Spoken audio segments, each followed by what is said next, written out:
Amigos de Punto de Corte, volvemos con más de Punto de Corte Radio. Recuerden que estamos transmitiendo a través de nuestras redes sociales, Twitter, Facebook y YouTube en simultáneo, en donde también pueden informarse de todo el acontecer nacional, todo esto que ha sucedido en la Cota 905 y en sus alrededores, a través de nuestra página web www.pdctv.info.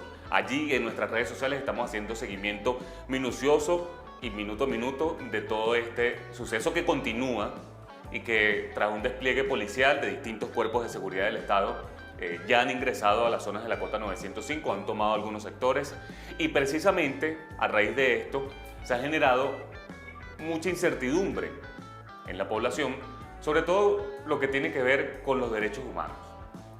No es un secreto para nadie que estos despliegues policiales, que ya son una práctica desde hace algunos años, a través de los denominados OLP, Operación de Liberación, pues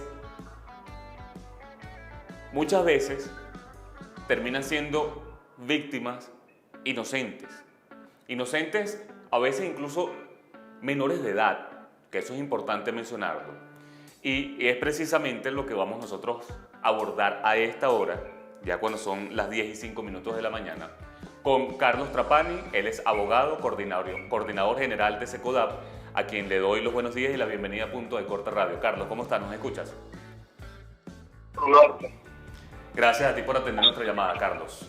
Hay mucha preocupación, sobre todo con este anuncio que se hizo en las últimas horas por parte de algunas autoridades de la región capital y por supuesto del gobierno de Nicolás Maduro, de este despliegue policial. Muchos dicen que es tan necesario, pero que a su vez pudiera tener consecuencias muy graves en aquellos habitantes, por supuesto, de estas parroquias populares. Carlos, en principio, pues doy fe de que ustedes de SECODAP han hecho seguimiento especial sobre toda la situación de los niños, niñas y adolescentes de estas zonas. No solamente de este hecho que ya lleva 3 días, sino desde hace mucho tiempo, producto de todos estos operativos policiales. Quiero comenzar preguntándote si tienen algún balance, alguna información sobre posibles niños, niñas y adolescentes que han sido heridos en esta situación o incluso, Dios quiera no sea así, personas que han fallecido, niños por supuesto. Bueno, ayer trascendió en redes sociales y en algunos medios, que un adolescente resultó herido. No tenemos verificación del estatus actual del adolescente. Hace pocos minutos, se anunció un mega operativo. Nosotros llamamos la atención que, si bien es cierto, todos los habitantes de esas comunidades tienen derecho a la seguridad y a la protección, no puede ser a costa de los derechos de las personas que no tienen nada que ver con el conflicto ni están vinculadas con grupos armados. Esa gente por muchos años han sido víctimas. Entonces, no podemos buscar la seguridad y la protección vulnerando los derechos de las personas. Apegarse a estándares internacionales, llamamos la atención que en esos operativos debe haber presencia del Ministerio Público, de la Defensoría del Pueblo, para velar que esa actuación policial esté apegada a lo que la propia ley de Venezuela establece. Proteger a los niños, extremadamente las precauciones, evitar cualquier tipo de estigmatización con los adolescentes, y poder preservar las propiedades y las casas de los habitantes. Ese es como el llamado principal. Y las personas que hayan cometido delitos, que sean apresadas y sometidas a la justicia y que asuman las consecuencias de sus actos. No estamos avalando la impunidad, pero lo que sí hablamos es una justicia coherente a lo que dice nuestro marco jurídico, y que las personas más vulnerables no sean las que siempre son las que sufren. Carlos, es importante eso que mencionas, ¿no? Velar, por supuesto, por la integridad, pero por supuesto haciendo énfasis en que se haga justicia. En ese hilo muy delgado que genera un debate muy importante en el seno de la sociedad civil están esos derechos humanos, ¿no? Obviamente el Estado venezolano ya sabemos que está siendo juzgado internacionalmente por estas presuntas violaciones de derechos humanos. Incluso quienes están llevando a cabo en este momento esos operativos son cuerpos de seguridad que han sido señalados internacionalmente como violadores de estos derechos humanos y como cuerpos de seguridad que ajustician extrajudicialmente a muchas personas en Venezuela. Incluso recientemente Provea también sacó un informe bastante delicado sobre ello, ¿no? Pero ¿cómo abordar ello? ¿Cómo explicarle a la ciudadanía de que en efecto es necesario que se haga esto para tratar, por supuesto, de contrarrestar todos los efectos de estas y del alcance de estas bandas delincuenciales, pero que a su vez el Estado está en la obligación de velar al menos por la integridad de aquellos venezolanos, aquellos, y sobre todo niños, que hay muchísimos allí que pueden verse vulnerados, ¿no? ¿Cómo abordar eso y cómo explicarle a la ciudadanía ello, ¿no? Sí, lo que pasa es que, a ver, en Venezuela la violencia ha ido una escalada. Sí. Bueno, frente a un repliegue del Estado, bueno, que pareciera que la violencia se le fue de control. Sí. Y mucha gente es humano, es natural, pero que en esa desesperación para estar protegido, para estar seguro, tengamos la tentación de la mano dura. Y pareciera que mientras más duro es el operativo, mientras más arrecha la policía, más protegidos estamos. Y la historia, no solo de Venezuela, de América Latina, ha demostrado que esa lógica de la mano dura lo que genera es más violencia, lo que genera son más daños.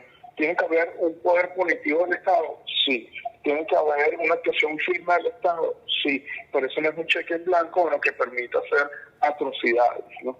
Por eso es importante que esos funcionarios que realizan esas actividades, primero, bueno, rindan cuenta, sobre todo sus jefes, los que comandan, y la presencia de otros organismos del Estado, la presencia del Ministerio Público, la presencia de la Defensoría del Pueblo, en el caso de niños y adolescentes, bueno, cómo se activa el sistema de protección, Sí. son como los antídotos que establece la propia ley, bueno, para evitar este tipo de desmanes, ¿no? Y sobre todo, la ley de servicio de policía, lo que establece es que los funcionarios policiales tienen que extremar precauciones cuando se trata de niños y adolescentes. ¿Cuál ha sido la tendencia en la Cota 905? Bueno, robo de viviendas, detenciones arbitrarias, estigmatización y hago énfasis en los adolescentes, bueno, porque no todos los adolescentes que están en la Cota están vinculados a bandas. Sí. Hay muchas experiencias positivas de la Cota, de gente trabajadora, gente que hace esfuerzo para el día a día. Yo creo que hay que tener cuidado. Yo creo que una de las circunstancias más complejas de esta zona tiene que ver con una zona muy poblada, donde hay mucha gente. Pues bueno, eso hace más complejos los operativos. Carlos, que estas zonas sean determinadas como zonas de paz por el Estado venezolano, influye directamente en que haya restricciones, por ejemplo, a acceso de información por parte de ustedes, algunas organizaciones no gubernamentales que quieran hacer seguimiento a lo que son estos posibles violaciones de derechos humanos en niños, niñas y adolescentes. ¿Ustedes se han visto restringidos para poder hacer un seguimiento de ello? La Cota 905 desde el año 2013, si mi memoria no me falla, se decretaba una zona de paz. La consecuencia inmediata que nosotros detectamos, bueno, es la no presencia policial, ¿no? Porque pareciera, bueno, que la seguridad se traslada a otros actores de esa comunidad. Y evidentemente la no presencia del Estado en esa función regulatoria, en esa función de protección, de apoyo, bueno, genera otro tipo de problemas y otro tipo de vicios. En términos del SECODAP, nosotros hemos tenido algunas presencias, tenemos un centro de atención psicosocial en esa comunidad, pero bueno, el tema de la pandemia, las dificultades de acceso, y trasladamos la atención a otras modalidades. Pero lo que sí damos fue, bueno, que hay docentes, hay familias, bueno, que tienen derecho a estar protegidos, ¿no? Y que hay historias valiosas en esa comunidad que merecen ser contadas. Carlos, este equipo de SECODAP que se encarga de esta atención psicosocial, ¿qué es lo que más les puede preocupar? Porque, por ejemplo, he visto muchas preguntas en redes sociales. Bueno, mira, imagínense, ¿cómo abordar, cómo atender a un niño pues, que lleva 3 días consecutivos escuchando disparos de alto calibre, escuchando gritos, en zozobra, en desesperación de sus familias? ¿Cómo abordar eso, ¿no? ¿Y cuáles son las consecuencias, al menos psicosociales, de estos niños a corto plazo, ¿no? Mira, lo primero es preservar la vida. Eso es lo más importante. Poder estar en una zona segura de las casas, alejadas de las ventanas, poder identificar en el hogar, bueno, cuál es la zona más segura y de mayor resguardo. Eso yo creo que es la primera recomendación. Lo segundo, en términos psicosocial, yo creo que hay que poner en palabras cómo nos sentimos. Si tenemos miedo, si tenemos rabia, si estamos cansados, si estamos frustrados, yo creo que vale la pena codificar esa emoción y hablar con los niños. O sea, preguntar sus opiniones, sus puntos de vista, cómo se sienten los niños, y a partir de ahí preguntar para poder orientar. No dar por sentado que el niño está aislado del conflicto, que el niño no escucha. O encerrar en un cuarto, prenderle un televisor y el niño está ajeno a lo que está ocurriendo. Porque también los niños nos observan, los niños nos escuchan. Si el padre está ansioso y permanentemente ve redes sociales para buscar información, los niños perciben eso. Sí. Yo creo que hay que estar atentos a cómo se sienten los niños y hablar de lo que está ocurriendo. Y preguntas donde no tenemos respuestas como adultos frente a los niños, decirlo. En estos momentos no te puedo responder, vamos a buscar juntos una respuesta a esa pregunta. Y bueno, ayuda psicosocial, pedir ayuda, yo creo que eso es válido. Es así. Carlos, para finalizar, quisiera que ratificaras pues este balance que tienen. Hay cifras de niños heridos en este momento. ¿Ustedes manejan alguna información oficial como tal? Bueno, hasta ahora el único caso fue el que salió el día de ayer en la hora de la tarde con respecto a un adolescente herido por bala, ¿no? En los datos oficiales. En estos momentos la información que manejamos es que muchas personas de la Cota 905 están saliendo de esa comunidad, bueno, como mecanismo de protección. Entonces, bueno, el llamado es a que este conflicto se solucione y se solucione apegado a la ley, que haya una sanción para los responsables, pero que se proteja a la familia. Creo que eso es lo más importante en estos momentos. Así es. Carlos, muchísimas gracias por acompañarnos estos minutos, valiosa información, seguiremos en contacto contigo. Vale, un abrazo. Seguro. Carlos Trapani, abogado, coordinador general de SECODAP. Información importante sobre todo para aquellos que nos puedan ver o familiares, amigos, conocidos que tengan en estas zonas populares, más allá incluso de la Cota 905, que por cierto, el alcance de este conflicto va más allá de la región capital. Incluso ayer hubo enfrentamientos que llegaron hasta la zona de Tejerías, en la autopista regional del centro, incluso en la Panamericana. El alcance, tanto así que en este momento pues estoy viendo en Twitter que están reportando la movilización, un despliegue militar de camiones con baterías antiaéreas hacia el suroeste de Caracas. Tenemos fotografías para tomar el control de la Cota 905, el Valle y otras zonas aledañas, por supuesto. Hay que entender realmente la gravedad de este asunto, hay que darle importancia de lo que está sucediendo y no solamente nosotros como ciudadanos, sino por supuesto el Estado aparentemente ha entendido la gravedad del asunto, tanto así que ayer pues se dio esta luz verde.